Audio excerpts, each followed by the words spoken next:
자, 미국의 지금 한반도 문제에 정통한 매체인 NK뉴스가 지금 트럼프 측에서 김정은에게 여러 차례 친서를 써서 주 유엔 북한 대표부에 전달하려 했지만 북한 측이 수령 거부했다라는 보도가 나오고 있습니다. 그래서 미국의 뉴욕 채널인 주 유엔 북한 대표부가 이렇게 불통을 지금 자처하고 있고, 지금 과거에 김정은과 트럼프 간에 우리가 모르는 수차례의 연인들 같은 서로를 띄워주는 편지가 왔다 갔다 한 라인이 주 유엔 북한 대표부인데, 여기서 지금 수령을 거부하겠다는 것은 지금 북한이 당분간 미국과의 북미 접촉을 하지 않고 시간을 끌고 가겠다.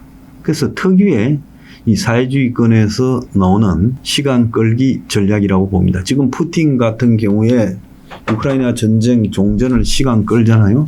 시진핑 같은 경우에는 지금 미국과의 북미 지금 통상 협상을 시간을 끌고 있잖아요. 그래서 시간을 끄는 이유는 시간을 끌어서 가장 유리한 국면이 왔을 때 협상에 들어가겠다, 이런 의도라고 볼 수 있죠. 지금 트럼프가 불법 체류자 추방이나 통상 관세 밀어붙이기 등에서 아직 성과를 낳지 못하면서 지지율이 떨어져 있는 상황에서 북한이 트럼프를 위해서 우리가 일종의 마중물 역할을 하지 않겠다. 왜 우리가 그러냐? 우리는 기다리고 있으면 트럼프가 더 흔들릴 때 우리한테 기회가 올 거다. 이렇게 생각하는 것을 우리가 상식적으로는 유추할 수 있어요. 그런데 또 다른 비상식적 유추를 해본다면 지금 북한의 정권 체제가 매우 이상하게 돌아가고 있어요. 요 근래도 두 번이나 김정은 사망설이 있었지만은 가장 유력한 김정은 사망설은 2020년 5월에 있었습니다. 자, 2020년 5월이라고 하면 진짜 트럼프 말기인데, 사실상 그때쯤에 이제 트럼프 측과 김정은 측 사이에 관계가 끝나고, 그리고 좀 있다가 바이든 정권으로 교체됐습니다. 그런데 어제도 제가 말씀드렸다시피 최근에 나오는 김정은은 이전에 김정은이 가졌던 카리스마적인 모습이 좀 결여돼 있다. 또 김정은의 딸 김주애가 최근에 지금 여러 공개 행사에 등장하면서 그런 지가 지금 한 3년쯤 됐죠.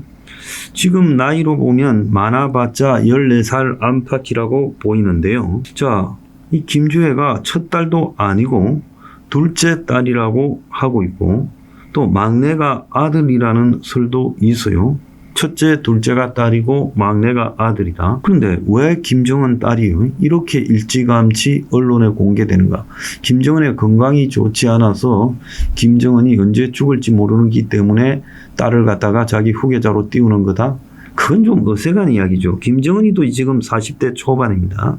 그래서 벌써 저렇게 후계자로 띄울 정도라면 김정은이가 자기가 오래 못 산다는 것을 세계에 다 알리는 건데, 북한 같은 가부장 국가에서 실제로 김정은이 딸이 후계자가 되기는 어려울 거다. 북한은 거의 뭐 이시조선 같은 그런 왕조잖아요. 그런데 지금 김주희가 계속 이렇게 등장하고 있고, 또 김정은의 여동생인 김여정이 이전처럼 많이 등장하지 않고 거의 사라져가고 있고, 대남 메시지를 발표할 때나 글자로 등장하고 있고, 이설주가 김정은하고 동행하는 것이 별로 없고, 지난 2022년에는 북한의 전성절 행사에서 이설주가 공개석상에 나와가지고 눈물을 흘리는 모습이 이렇게 보였어요. 옆에 있는 김정은이는 무덤덤한데 이설주가 눈물을 흘린다?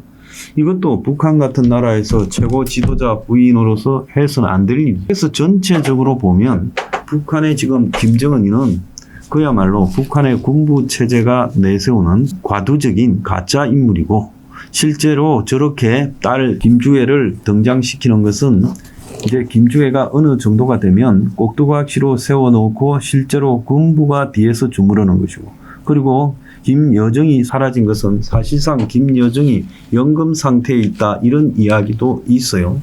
그래서 북한이 지금 정상적으로 작동하지 않고 있다라는 저는 그런 생각을 하고 있고요. 북한이 만약에 김정은이가 가짜라면 북한 입장에서는 트럼프를 만나는 것을 상당히 꺼릴 수가 있다. 그동안에 김정은이가 만난 사람은 푸틴이나 시진핑 같은 북한의 동맹국가였지. 만약에 미국 같은 저런 정보가 뛰어난 나라의 수장과 김정은이가 만나는 것은 이건 위험할 수 있다라는 그런 부분도 있는 것 같아요. 그래서 지금 단순히 북한이 트럼프가 불리하고 자기들이 가장 유리한 시점에 협상을 하겠다고 시간을 끄는 것은 아닐 수 있다는 걸 우리가 좀 봐야 되고요. 그렇다면 북한의 군부가 남측과 관련한 사고를 칠 가능성이 크다는 겁니다. 그건 뭐냐? 북한의 군부가 대남 침략 공작을 벌일 수 있다는 거예요.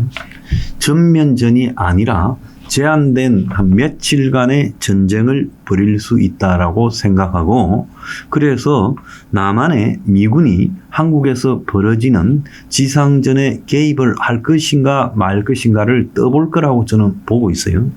그래서 그 타이밍은 중국이 대만을 갖다가 공격하는 타이밍과 유사할 거다. 그래서 중국이 대만을 공격해서 미국이 대만을 막는데 급급할 때, 지금 미국의 동북아 지역에 투입된 군대는요, 주한미군, 주일미군, 괌 이 정도에서 영향밖에 없어요.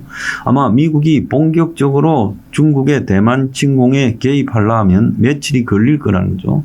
자, 그래서 주한미군도 중국이 대만을 침공하면 그쪽에 싸우러 갈 건데, 그런데 북한이 그때 남침을 하면 한국군이 독자적으로 북한군을 막아내야 될 건데, 북한 입장에서는 한국의 재래식 전력이나 지휘체계 이런 것들이 정상적으로 작동을 할 것인가 매우 궁금하게 여기고 있을 거예요. 특히 지난 계엄 때 한국군이 엉망진창이 되는 모습을 보고 북한이 이런 것들을 갖다가 굉장히 한국군의 명령체계에서 문제가 많아서, 마찬가지로 전쟁이 도발돼도 한국군의 명령체계가 제대로 작동하지 않을 수 있다, 이런 생각을 충분히 하고 있죠.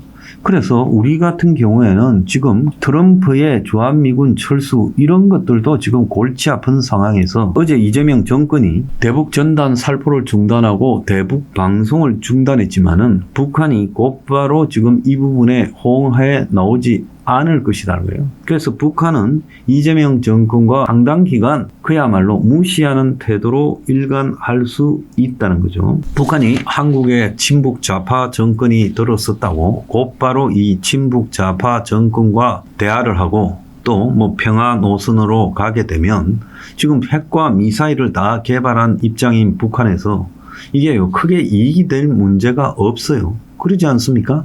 과거에 보수 정권보다는 친북 좌파 정권이 들어선 것이 낫지만은, 그렇다고 북한 입장에서 노무현 때 또 더 나아가서 문재인 때 정상회담을 하고 했지만 실질적으로 이루어지는 것은 없더라.